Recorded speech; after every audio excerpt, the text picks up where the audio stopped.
Students come up to me all the time after taking a semester in philosophy. There ought to be a rule. You should not be able to talk about philosophy unless you've had more than a semester of philosophy. If you haven't had any, that's fine. Talk away. But if you've had a semester, you are messed up. You'd be better off just not taking it at all. And they'll come up and they'll say things to me, and they've thought these things out.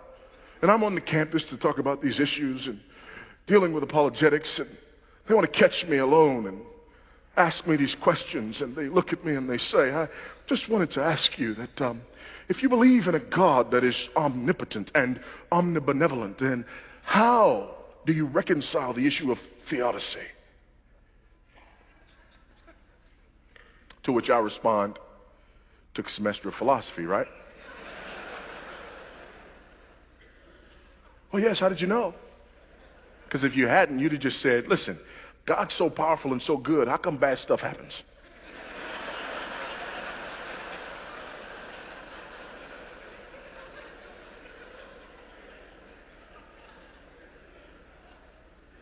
But I'm not going to answer the question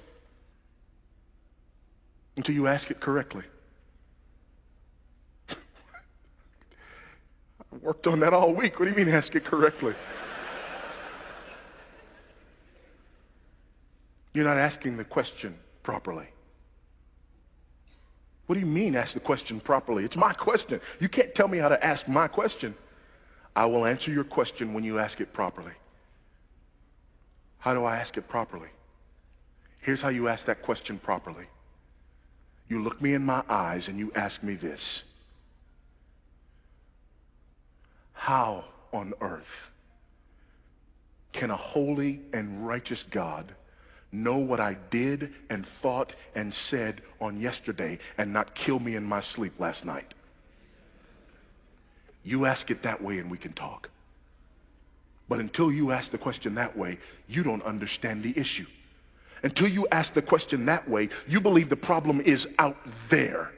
Until you ask the question that way, you believe that there are somehow some individuals who in and of themselves deserve something other than the wrath of Almighty God. Until you ask me the question that way, until you flip the script and ask the question this way and say, why is it that we are here today? Why has he not consumed and devoured each and every one of us? Why, oh God, does your judgment and your wrath tarry?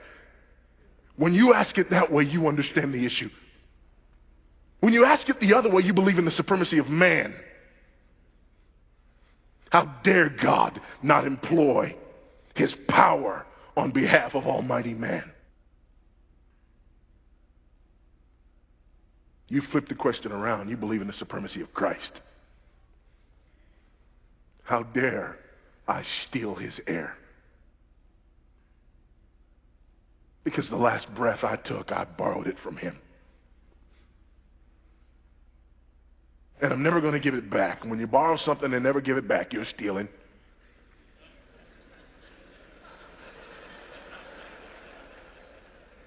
Some of you need to take a moment and get right now.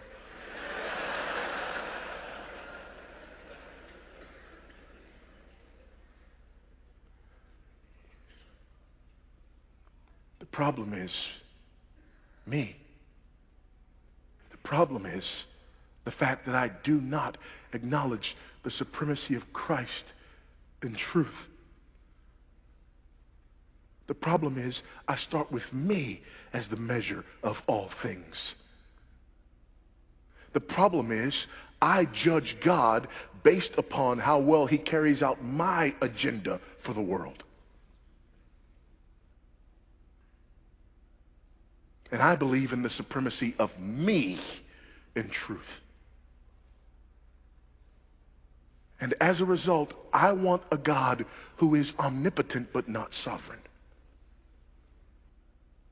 If I have a God who is omnipotent but not sovereign, I can wield his power.